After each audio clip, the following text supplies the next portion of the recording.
All right. So I'd like to call to order the September 10th, 2013 regular meeting of the Boulder Valley School District Board of Education. Sandy, will you call the roll? Albright. Here. Belleville. Here. Benford. Here. Fuqua. Here. Myers. Here. Reed. Here. Smith. Here. Please stand and join me in the Pledge of Allegiance. I pledge allegiance to the flag of the United States of America and to the republic for which it stands, one nation, under God, indivisible, with liberty and justice for all. I'd like to remind all who are gathered here tonight, the new vision of the Boulder Valley School District is we develop our children's greatest abilities and make possible the discovery and pursuit of their dreams, which when fulfilled will benefit us all. We provide a comprehensive and innovative approach to education and graduate successful, curious, lifelong learners who confidently confront the great challenges of their time. We move to our first item, the superintendent's report. Dr. Messenger. Good evening, President Reed, members of the board. Pleasure having you here this evening. I have a few items I'd like to address. The first being the heat wave broke finally.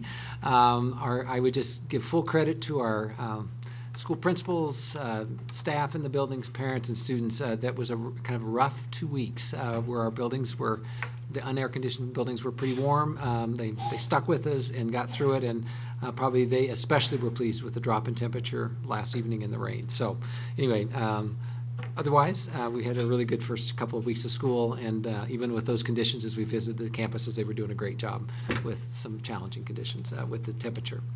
The other thing I'd mention is that I'd sent a brief note to you yesterday that the Colorado Department of Education has approved our response around educator effectiveness in Senate Bill 191, and so we have that tentatively listed as a work session item in a couple of weeks where we can provide a more detailed update. But all seems to be good around working through this. We'll be able to continue our planned activities with some adjustments. And with those adjustments, the Colorado Department of Education is satisfied. We have a educator effectiveness work group meeting. Those of you who serve might know the exact date, but coming soon. And some of what we'll do is develop some more detail around our response as a result of that decision. So anyway, I just wanted to remind you all that we think we're in a good place with that. And we are scheduled for a week from tonight with the District Accountability Committee Executive Committee to visit with the board about their direction for the year. And I believe some of what they'd like to engage in conversation with the board about is around their role as we work on the strategic plan and as we put together accountability systems around that. So I know, visiting with Tina, they are looking forward to that conversation. So I know you've received notice of that. Then the final thing I would mention, but I'd also be glad to answer any questions you might have, is Bob Chadwick and Diane Seahaver are facilitators that have worked with us on consensus process. Not next week, but the following week, we will be doing a Principal Leadership Institute, a 2-day session that our members of our cabinet plus our principals will be working together to follow up some of the 360 work we did last spring, and then also we'll do our second school team consensus process. We trained 10 schools, teachers, and leadership last April, and so we have 11 additional teams that will work with them for 3 days that third week of September. Another group of 10 schools will work on that process in January. So we're making our way. So schools volunteer to do that, and then we try to work to identify the participants in those teams. So just wanted to give you an update that they'll be back in our community doing that work in a couple of weeks.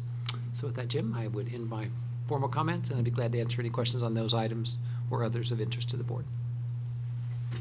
Sam? Bruce, could you just give us an update on the situation at Boulder High and if we know why the enrollment ended up so much higher than expected? I've heard from some disappointed parents and staff about the unavailability of electives. Some classes, how are we doing in working that out? Sure.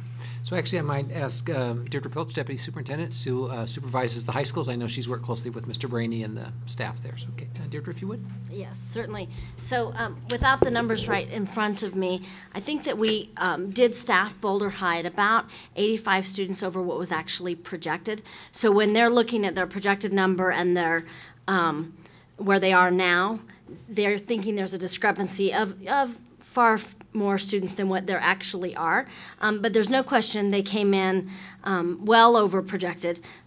We have put additional staffing there. We did in the spring, and then again just last week, at the beginning of last week. So they are now staffed almost dead on with their actual number of students who are enrolled. Boulder High has become very, very popular. Lots of open enrollment in. They're keeping their kids who were at one time were open enrolling out. And so we have seen substantial growth there. We expected the growth, but we got more than what we expected. Classes are full. They're full. There's no question about it. So I might just add, and Deirdre, correct me if I'm wrong, I mean, both Fairview High School and Boulder High School, I mean, they are at that point of enrollment that we do begin to hit some capacity issues, both physical plant and also just the ability to offer I mean, obviously because of their size, there's a wide breadth of options, but there is a point that you can't make all that happen if you get to that kind of crowded level. So we'll continue that conversation this winter. And obviously some of those open enrollments, they might choose to go to another school if they're not able to get into their first choice. But that's, we haven't had to worry about that for some time at Boulder High, but we may need to now. Fairview, we've been watching for a couple of years. I can see why it's in part a good problem to have. Yeah. Boulder High is becoming more attractive. In terms of semester electives, can we make adjustments in the fall to open up classes in the spring for kids who maybe were disappointed about certain electives they were unable to get this fall? So at this point, we have put the FTE there that we're planning to put there at this point, and they certainly have the option of considering how that FTE is utilized. I would have to circle back with Mr. Brainy to see if that's all been allocated. I do still have some FTE in reserve for second semester that we will hold and watch to see what happens second semester. So that's always a possibility, but I also don't want to make any promises just because we don't know what might happen across the system. Thanks, Sam, for asking. Shelley? Last night I attended a Positive Coaching Alliance meeting at Boulder High School where they're trying to implement a positive culture around athletics. And I'm just wondering if that's a district-wide initiative or if Boulder's just taken that on. No, it is a district-wide initiative. We've had other schools involved, and I know that Michelle DeBerry is in charge of working that process. So I don't know exactly where we are with other schools, but I've received some positive feedback from other schools as well. So, but I don't know the status exactly across the district. But Shelley, it is beyond just one school. Thank you, Dr. Messenger. So our next item is student communication, but I believe the students aren't here tonight. So we can move to our next item, which is public hearing and public participation. The board recognizes the value of public comment on issues related to the operation of schools. To ensure that our meeting is conducted in an orderly manner, we ask that persons who address the board please confine your statements to matters that are germane to the business of the school district. Speakers on agenda items will be heard first, followed by those speaking to non-agenda items. Please limit your presentation to 2 minutes. And please recognize that students often attend or view our meetings. Speakers' remarks, therefore, should be suitable for an audience that includes kindergarten through 12th grade students. The board president may interrupt, warn, or terminate a participant statement that is unrelated to the business of the district or inappropriate for K-12 students. We have a lighting system on our podium. It will turn green when your 2 minutes start. It will turn yellow when you have 30 seconds remaining, and it will turn red at the end. When it turns red and you get a little beep, please wrap up your comments, and we'll continue on through the next speakers. Although tonight, we have one speaker. So without further ado, Jean Walsh? Jean, thank you. Yes.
Thank you, Mrs. Walsh. That is our only public speaker, and we'll move to board communication now. Board members? Jenny, your electronics working? I can wait until, if people want, but otherwise, does anybody else have anything that would be? Oh. Leslie? Oh, Sam. Sorry. Well, I attended a really excellent kickoff event last Thursday for Amendment 66. Dr. Messenger was there and some other elected officials, including the Lieutenant Governor. But I was also struck by the fact that most of the people there, in talking to them, they were either young folks who may at some point have kids in the schools and older folks whose kids are long gone from the schools, but a really great commitment from folks who don't have a direct interest right now in school funding, but certainly saw the big picture and the need for quality public education in the Boulder Valley and the state of Colorado. So I'm excited by that meeting and excited to work for the passage of Amendment 66. I hope we'll see a resolution before our board sometime. Yes, thank you, Sam. Jenny? This is really not a good meeting for me. Let's see. Does Shelley have any, do you have anything, Jen? Okay, I actually do. So I will say that I had the opportunity to visit Cole Elementary last week with Sandy Ricklinger, and I really enjoyed my tour. It's the school my kids went to, so I always love being at Cole Elementary. It just brings back fond memories, and in fact, one or two of the teachers, incredible as it may seem, are still there. And so it's always fun to see them. And I would like to say that one of the things that I really enjoyed about this visit was seeing how the really hard work that the district has done focusing our literacy program is really beginning to pay off. And one of the ways it's paying off is in the training of teachers. So I think they're really doing good jobs about creating expertise among both classroom teachers and the special education teachers. I think sometimes we assume that our teachers all know all of this stuff automatically, but they don't. And so one of the results of our literacy focus has been the ability to provide really good quality PD for teachers so that they can all be experts in an area where we have a really great need in this district. And I think that it just increases the professionalism of our staff immensely, and I was really excited about that. So good work, and I know it's been kind of hard work, and I just sort of want to affirm our work as a board in supporting that, because I know a couple of years ago when we were making some of those decisions, it was really hard, but I think we're seeing it pay off, so that would be my take home on that. And then another thing I'd like to comment on is that you know, just in talking around the district, I'm starting to hear principals talk about how much easier it's getting, or easier it's getting for them to carry out district initiatives because of the work we've done in conflict resolution. And well, let me say that differently. The work we've done in modeling the consensus way to get to, so I think that as a board we've really modeled that. I'll give us a pat on the back and say we've modeled that. And then you've also done some training at the district level, and then I'd also like to thank, I don't see anybody from BVEA out there, but I also think it's because BVEA has been working closely with our district administration so that when an initiative goes out to the schools, we're able to say, this is supported by both administration, the board, and teachers. And I think that's making it much easier for principals to do their work at schools, and I'm starting to hear a few comments on that. And so I'd like to say thank you to the administrators who've done the really hard work, and thank you to the teachers who've done the really hard work to make that possible, because I think we're seeing the results of that at the school level, and that can only be good for kids. Thank you, Jenny. Shelley? Just want to thank Ms. Walsh for coming forward. I understand the frustration with the situation at Boulder High. My daughter's been affected as well. And I just want to assure you that the district is working on obtaining some kind of consistency throughout the district on this issue. And I'm sure it will be fairly clear going forward what needs to happen there. So thank you for bringing it to our attention. Appreciate it. Leslie? I have a couple things. First of all, we voted last Thursday to cancel a school board election, and we have saved about $55,000, which is a teacher. And I'm just wondering, where does that like, how do we get assessed a value of an election? You know, I never knew how much we paid. It's sort of interesting. Yeah. With each of the clerks, they determine what that rate is and what the cost is to produce the ballot and per ballot per household. And many times it's in their MOU that we sign with them. So for example, with Broomfield, it's clearly written out in the MOU that Jim signed how much per ballot we will pay. Both Gilpin and Broomfield gave us an estimate of what their best cost estimate was. Should we put something on the ballot? And it's based on how many petitions they send out to our voters, the amount of space we take up on the ballot. Interesting. So I assume the city must have to pay for their portion, and Yes. if you've got a mill levy or whatever. Interesting. Okay, thank you. At that election last Thursday, we were given a little packet regarding District at a Glance, and I was really excited to get this, actually. What this is from the Department of Higher Ed, and it's an information sharing project that follows Colorado's high school graduates into college and provides information on college enrollment, first-year outcomes, concurrent enrollment, and remedial education. And I looked at it a little further today, and it's not only by district, but you can also drill down by high school. And if a district is smaller than 25 students, they don't report it because of privacy issues. So I'm just excited about this. First of all, you know, it's great for the district to have this information. Not only does it show the percentage of students going to in-state colleges, but also out-of-state, and I think that's been a big black hole. And it's also important in terms of the Colorado paradox, which is the fact that, you know, we have a very highly educated workforce, but a lot of our employees are from out of state. So it could be these students have gone here, go out of state to college and come back and work, but they're actually Colorado students initially. So I think it's great to have that tracking information. And I shared this with my colleagues at work, and we're all excited to use it, the information for grants and writing proposals.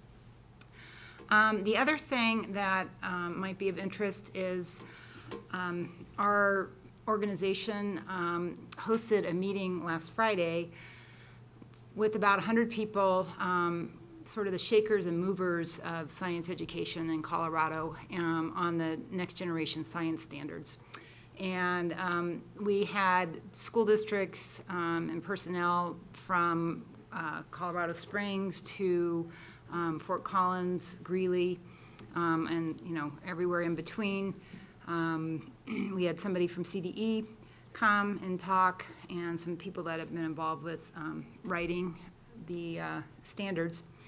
And we basically spent the time, we're not adopting them in Colorado. There are several states that have gone ahead and adopt. California just adopted last week, which is big because that means then textbook publishers and curriculum developers will start developing around the next generation science standards. But CDE, it was interesting, they had a little matrix where they asked people, you know, where they thought CDE should go from fully adopting to not adopting at all, and there were like 5 different boxes. So they're starting to have discussions. The next time that we're supposed to be revisiting standards, and this is across the board, is in 2018. So I don't think anything's going to happen sooner, but DPS is actually starting to go down that road. They're putting together teams to fully understand the standards, to help develop some professional development for the teachers. So I just wanted to give you a heads up that these discussions are happening within the state, and the board, a future board, might be voting on these. Tom?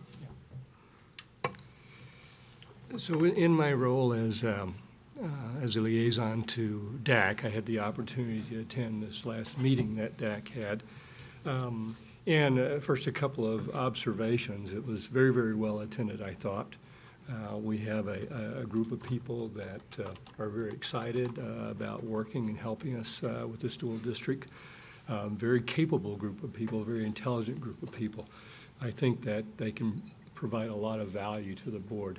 Last year, I began discussing with the leadership of DAC about the possibility of them participating in the strategic plan once our goals were set.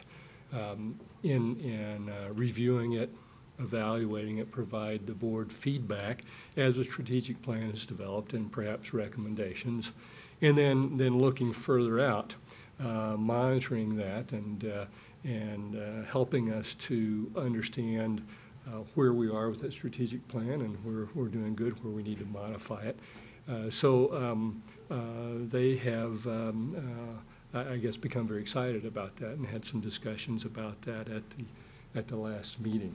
They've condensed their meeting. I think they're trying to be more efficient.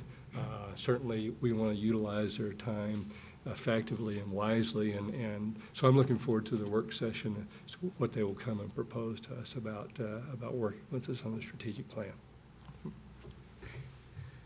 Those guys are sure smart. Thanks. Well, back to me. So I also want to thank Ms. Welsh for coming and speaking to the board. Yeah, I've read your emails. It's helping me start to understand how high school athletics has changed in the last 20 or more years, and that we may not have the structures in place that account for some of that change.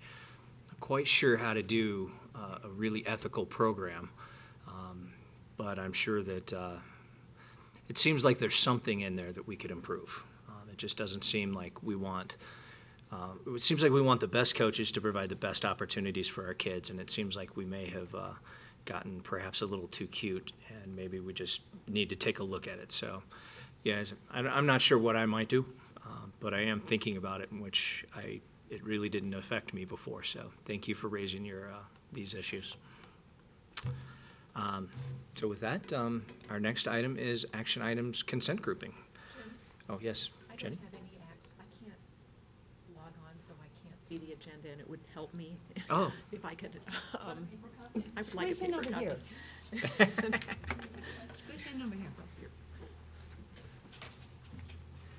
Thank you.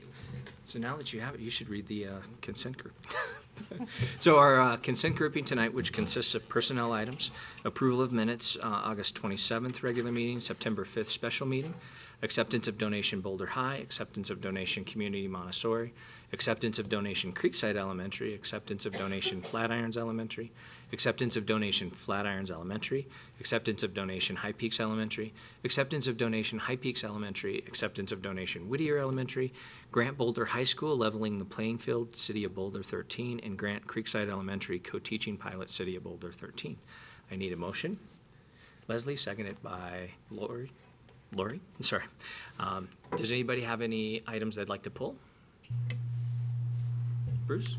I don't have any items to pull, but I do have I want to bring to your attention an error in the one grant. So it's the title of it is Grant Creekside Elementary School Co-Teaching Pilot, City of Boulder. That's the title.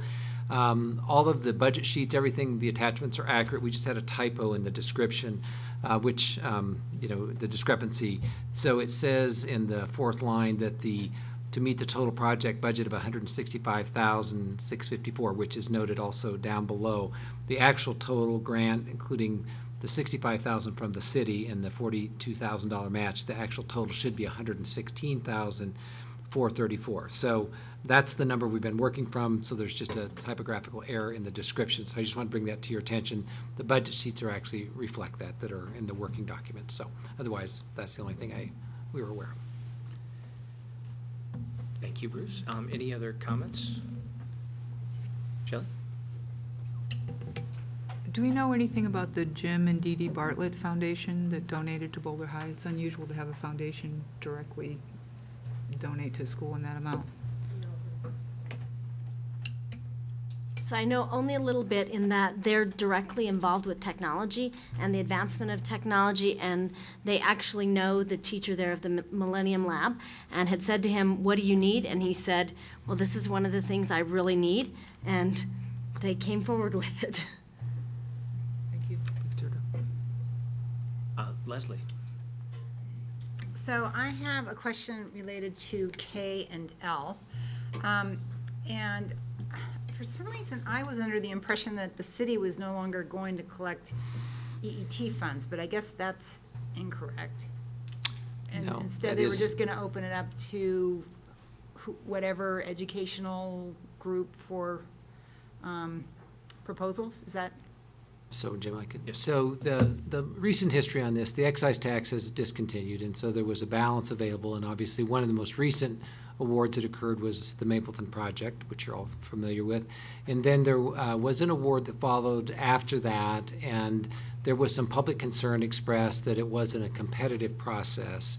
And so that was reported in the media. And so they wound up with a few $100,000 balance in the excise tax. And so what they initiated was a competitive process that the city totally ran. And so we had the district and some schools applied. These are the two schools that actually received awards.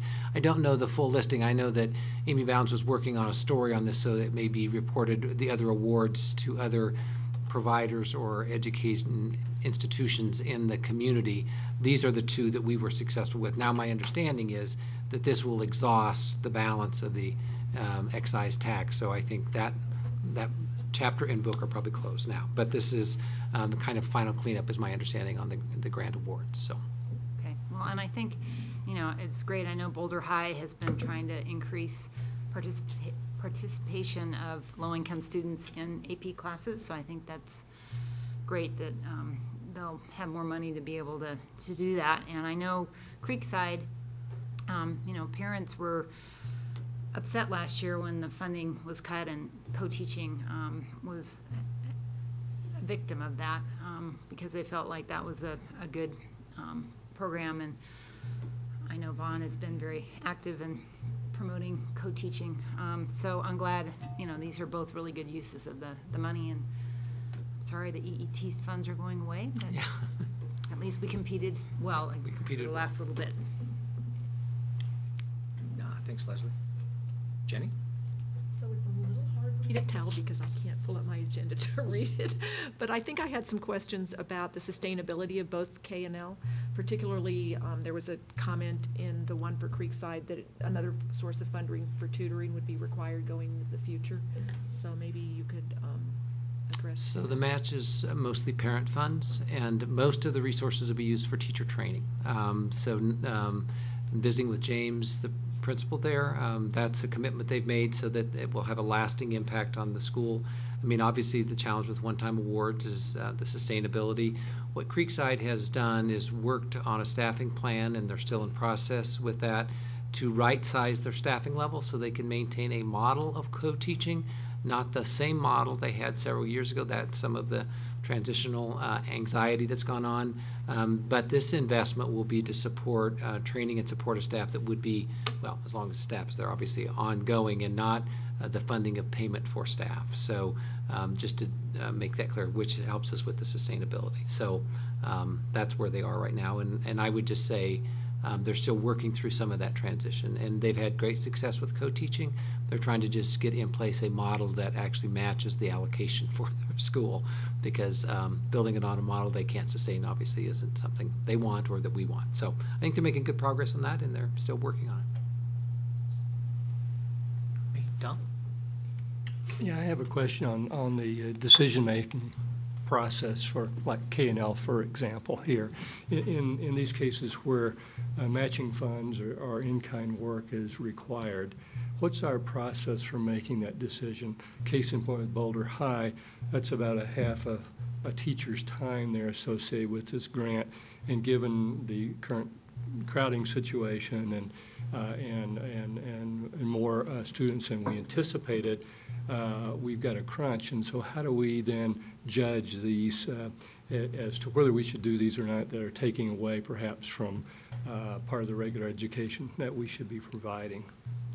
So in these two grant examples, these are funds coming from the school setting, not from the district. And so both schools took the initiative to do the grant application. So to answer your question, Tom, the process, I mean, it really depends on where it originates from.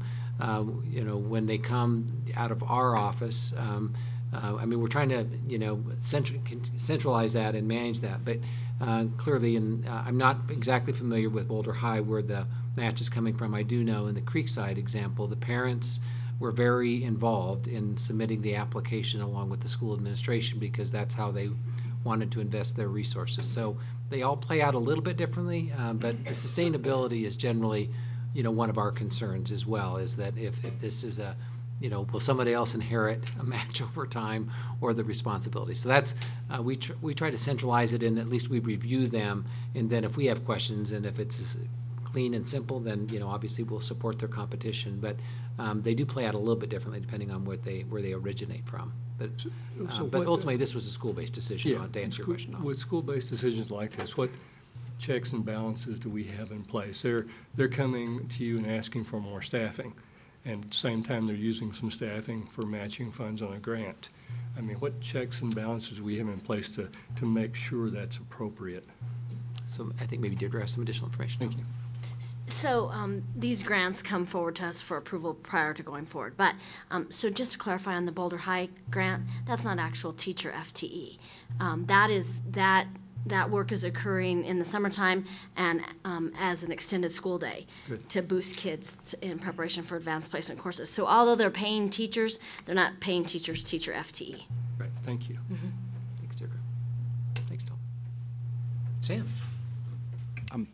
Did I see in a Friday report that we're going to be reviewing the letter K policies on school community relations in an upcoming, or did I hallucinate that? I think it was a cabinet agenda, maybe. Right, we have been discussing some revisions to K policies that'll be brought forward to the board in the next month or so. Okay, and I don't know what those are, but every time I see these acceptance of donation lists on the consent agenda, I'm always a little conflicted because on one hand, I'm very grateful for the generous parents, who, in some cases family foundations, who are donating this money to their school. I like that a bit of it is going into a pot that can be redistributed to other schools, but it also troubles me because I see the varying levels of donations available to different schools based on the affluence of that community. I know our Title I schools may have some offset there that may level the playing field, but there's a lot of schools in the middle, and I cannot shake the feeling that this is inequitable in some way to our schools. And perhaps you were recommending minor revisions to K policies, but I would welcome a broader discussion of policy KH framed in the way I just attempted to frame it at some point in the future. Yes, thank you, Sam. Kind of a biannual thing that comes up, but it's always made for an agenda item that never quite made it to the agenda. So perhaps it's time. Thank you for raising that. Lori? Yeah. I just have one comment about this. I remember us getting reports that had the amount of money that went to each school and then the amount of money that was then distributed to the title schools, the 7 schools that were the low-income schools that we have. And so it probably would be good for us to bring that information back up again. I guess I'll look at Leslie. Sure, that's in a Friday report that we send to you twice a year, and your next one should be coming probably by the end of this month. Probably about when? By the end of this month, you'll have the next report. Oh, good. So we'll get the information, then we can have a talk about it and see how it feels. So I might remind you, DAC went through this a year ago, and their recommendation was to stay the course. So I just want you to know you've received that in the last few months. Remember. Not that we can't come back and look at that report again. All right, any further questions or comments? What is the hum? Well, it's not agenda related. So Sandy, will you call the roll? Albright? Yes. Belleville? Yes. Binford? Yes. Fuqua? Yes. Myers? Yes. Reed? Yes. Smith? Yes. Motion passes. Thank you, Sandy. So our last item is study anything for agenda setting for the upcoming. I heard Sam kind of mention policy KH. Any other items? Jenny? I made a list. So There was something in one of the Friday reports about the CDE tag audit that was done last spring, but I think that a report back to the board about the findings of that audit would be useful, and so I'd like to see that. I can't see on the notes you sent when SIPSI is going to report to us, or, so I was wondering about that. You might just be able to answer that. But I'm hoping that they'll be showing up fairly soon, since they've been working through the summer. So there'll be two reports. Be two reports from SIPSI, one in the fall and one in the late winter, and we're thinking it's November is the next one that will be coming, but we'll double check that. We're providing you written reports that Don and Susan prepare from their meetings, so you've received at least one of those, and then but the other part of our plan is to do an oral report of a board report. Okay. Twice before they bring the recommendations to you in the spring. So but November-ish, we think. Yeah. So. And I'm just mentioning things that I haven't seen on the notes from the agenda setting committee, so perhaps you've already thought about them and just haven't let us know. But then the other thing is, I know that there's going to be a committee working on the strategic plan, and I'm not sure how often they're planning to report to us, but I think a lot of the things that I wonder about, a lot of the questions that I've wondered about to myself lately seem to be things that the strategic planning committee would be considering. So I'm hoping that as you make presentations to the strategic planning committee, whenever that starts meeting, you will sort of shadow the board and make reports to us on similar topics, so that we're at least as up to date as our district planning committee on what's what. So that way when people ask us questions about it, we can sound sort of like, I mean, we'll just be as well informed as anybody else. And then, so you mentioned the flyer from the CDE on the data on our high school students, which I was interested to see too. And I was hoping that this sort of combines with, I mean, I hope we're going to get a report on district test data, the TCAP and what it means. But I'd also like to hear from administration's point of view what we think that data from CDE means, because I can look at it, but I'm not always sure what's significant or what things we should be worried about, and what things we're patting ourselves on the back about. So I would appreciate some conversation about that as well. And then since co-teaching came up, I've also been wondering, we spent back when I first got on the board, we spent a fortune on inclusion and co-teaching in this district. And I'm wondering how that, I mean, I just love a report back on how happy we are with the things we did as a result of that, and whether there's some benefit going forward to the money we spent. All right, so yeah, so some of the future items for the agenda, depending on when meetings get scheduled. So yeah, the strategic plan update was in October, as Bruce put it, the SIPSI in November. But again, those may change around based on when those groups meet and when they have information to report out to us. So, but thanks for keeping that on our agenda, on our highlight. And then, yeah, so thanks. Any further items? Oh, wait, one more thing. I'd like to have some ongoing conversations as a board, maybe some work session conversations, or maybe when we get our retreat scheduled, some sort of giving ourselves some direction about what we want to be doing for the next year. Great. Well, yeah, that actually jogs that last remaining brain cell. Sandy sent out a request for when we're available for a retreat in the next couple of months. So, whether it's when you're available or when you're definitely not available, if we can get that information to Sandy, we can get going on getting a retreat scheduled. So thank you, Jenny. All right. With nothing else, we can stand adjourned. Thank you.